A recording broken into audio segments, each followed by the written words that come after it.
काम से उनको जानता हूँ जी। और इतना जानता हूँ कि वो अपना काम ठीक से नहीं कर रहे हैं।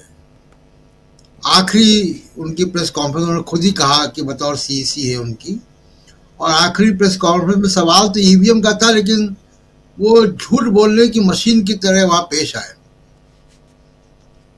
अब एक उन्होंने एलन मस्क से शुरू करते हैं बात, अमेरिका से। पहली बात कि अमेरिका, उन्होंने कहा कि उनको काउंटिंग करने में कितने महीनों लग गए। राजीव जी, हम लोग लाइव कर रहे थे अमेरिका के चुनाव और अमेरिका के इलेक्शंस भी। अमेरिका में जब वोटिंग खत्म हुई थी, वोटिंग खत्म होते ही काउंटिंग शुरू हो गई थी। अमेरिका में सुबेरा भी नहीं हुआ था और यहाँ पे हम लोगों ने ट्रंप की लीड दिखा दी थी कि ट्रंप जो है वो लीड कर रहे हैं। तो किसको बेवकूफ बना रहे हैं भाई? वो पूरी दुनिया को बेवकूफ समझ रहे हैं। वो उन्होंने एक बात और कही जो अभी आपने नहीं सुनाई, मैं सुन रहा था उनकी प्रेस कॉन्फ्रेंस।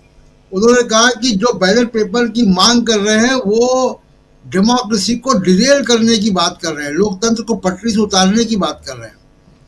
तो पूरी दुनिया में जो सबसे बेहतरीन डेमोक्रेसीज हैं, सबसे पुरानी भी और सबसे बेहतरीन डेमोक्रेसीज हैं, वहां सब जगह बैलेट पेपर चुनाव होता है। वहां तो ईवीएम नहीं है।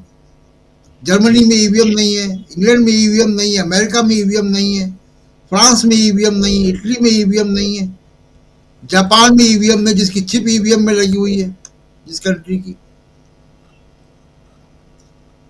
बाकी चुनाव उन जगहों पे ईवीएम से होते हैं जहां डेमोक्रेसीज नहीं है। जहां स्थापित डेमोक्रेसीज है वहां चुनाव अभी भी ईवीएम से नहीं होता है। ऑस्ट्रेलिया में कोई चुनाव ईवीएम से नहीं होता है। वहां पे मशीन जो होती है कि आप एक प्रिंट आउट निकलता है और प्रिंट आउट को बैलेट बॉक्स में डालना पड़ता है। काउंट कागज होता है, मशीन का डेटा नहीं काउंट होता है। पूरी दुनिया की डेमोक्रेसीज इसी बात के लिए जानी जाती हैं। पहली बात। दूसरी बात की जो कह रहे हैं कि डेटा को लेकर कि वोटर जो जुड़ जाते हैं, मैं राजीव जी से एक सवाल पूछना चाहता हूं यहां से कि ये क्या हिसाब है। मैं महाराष्ट्र का एग्जांपल देता हूं। एक महाराष्ट्र में 2019 की लोकसभा और 2024 की लोकसभा में 37 लाख, उसके बीच में 37 लाख नए वोटर आ गए। ठीक है जी, 37 लाख नए वोटर 5 साल की अवधि में आ गए। लेकिन 5 महीने में, यानी लोकसभा और विधानसभा के बीच में 47 लाख नए वोटर आ गए। ये कहां से आ गए? ये कैसे आ गए? जो राजीव कुमार कह रहे हैं, उनका जो चीफ इलेक्टोरल ऑफिसर दिल्ली के, वो कह रहे हैं कि लास्ट मिनट पैनिक था, रश हुआ इलेक्टोरल रोल की संख्या बढ़ाने में। 5 लाख नए लोग जुड़े हैं। तो ये कहां, कौन लोग जोड़ रहे हैं, कैसे हो रहा है ये? वो कह रहे थे कि एक आध दिन की डिले हो जाती है। बड़ा जो पोलिंग ऑफिसर होते हैं उनके बड़े बड़े काम होते हैं, मानते हैं काम होते हैं उनके पास, लेकिन वो डेटा पहुंचाने में कितना टाइम लगता है? लोकसभा के इलेक्शन के पहले राउंड का पता याद कीजिए राजीव जी, 11 दिन बाद आया था। हरियाणा के चुनाव में काउंटिंग के 10 घंटे पहले अपडेट हुआ है और कुल अपडेशन 6% से ऊपर था। 10 लाख वोटर बढ़ गए थे। 10 लाख वोटर का हरियाणा में मतलब होता है कि करीब 27,000 वोटर प्रति कंस्टिट्यूंसी। तो बहुत सारी जो इनकी पूरी बातें हैं राजीव कुमार जी की सफाई, वो गले से उतरने वाली नहीं है। प्राइवेसी की बात कर रहे हैं, बिल्कुल सत्य है कि प्राइवेसी की बात ठीक है, हम उनकी बात मानते हैं कि वोटर की प्राइवेसी होनी चाहिए। वहां एक सवाल भी आया कि ईवीएम का पता लग जाता है कि वो किस पोलिंग बूथ पे डिप्लॉयड थी और उसके बाद लोग पॉलिटिकल पार्टीज दबंग लोग हिसाब किताब करते हैं। TN Seshan ballot paper mix कराते थे, उसकी उन्होंने बताया कि वो भी सोच रहे हैं। लेकिन कोई ये बताए हमको कि आप ये कह रहे हैं कि आप जो है फॉर्म वो वोटर की प्राइवेसी है, लेकिन आपको परसेंटेज क्यों दे रहे हैं आप?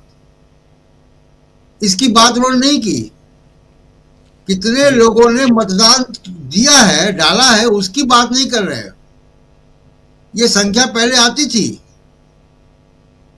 कि किस मतदान बूथ पे किस असेंबली सेगमेंट में कितने बजे तक कितने वोट पड़े। वो काउंट नहीं आता, नंबर नहीं आता, परसेंटेज आता है। परसेंटेज में हेर फेर की गुंजाइश है जी। हम लोग कई बार चर्चा कर चुके हैं यहाँ पे। आज भी राजीव कुमार ने इसका जवाब नहीं दिया। दूसरा, इलेक्टोरल जो लेवल प्ले फील्ड की बात है, मॉडल कोड ऑफ कंडक्ट के इम्प्लीमेंटेशन की बात है। आप देखिए लोकसभा में क्या रहा। लोकसभा में नरेंद्र मोदी कुछ बोल रहे हैं और आप जवाब तलब करेंगे जेपी नड्डा से। क्या हुआ उस जवाब तलब का, बताया उन्होंने। आप अगर देश की जनता को घुसपैठिए कह रहा है प्रधानमंत्री, और उस वक्त वो प्रधानमंत्री नहीं है, उस वक्त वो स्टार प्रचारक है, उस वक्त इलेक्शन कमीशन उनसे ऊपर है। लेकिन इलेक्शन कमीशन ने क्या किया? अभी झारखंड के इलेक्शन में मोदी साहब ने या वो असम के मुख्यमंत्री, उन्होंने जाके किस तरीके का जहरीला भाषण दिए हैं। कोई कार्रवाई इलेक्शन कमीशन ने की उनके ऊपर? महिलाओं की बात करते हैं। आज इलेक्शन कमीशन कहते हैं कि महिलाओं के खिलाफ कोई जो अभद्र टिप्पणी होगी तो नहीं बर्दाश्त होगी। ठीक है, मॉडल कोड ऑफ कंडक्ट के पहले विधोड़ी जी ने बोल दिया प्रियंका गांधी के बारे में अपशब्द जी, या आतिशी के बारे में। लेकिन क्या आगे वो कार्रवाई करेंगे? क्या पीछे उन्होंने कार्रवाई की है? मंगलसूत्र उठा कर ले जाएंगे आपका, भैंस चुरा लेंगे, इस तरीके के भाषणों पे। तो मॉडल कोड ऑफ कंडक्ट का इम्प्लीमेंटेशन से पता चलता है कि आप लेवल प्ले फील्ड नहीं देना चाहते हैं। तो पूरा इनका जो पूरा प्रेस कॉन्फ्रेंस थी, मैंने सुनी वो जी। एक भी पॉइंट पे वो कन्विंस नहीं कर पाए कि उनका कमिटमेंट लेवल प्ले फील्ड के साथ, ट्रांसपेरेंसी के साथ, देश में ईमानदारी से चुनाव कराने का है। जी राजीव, बिल्कुल बिल्कुल आप सही कह रहे हैं। कमिटमेंट जो है वो देश में ईमानदारी से चुनाव करवाने का है कि नहीं है, ये बड़ी बात है। जरा प्रेम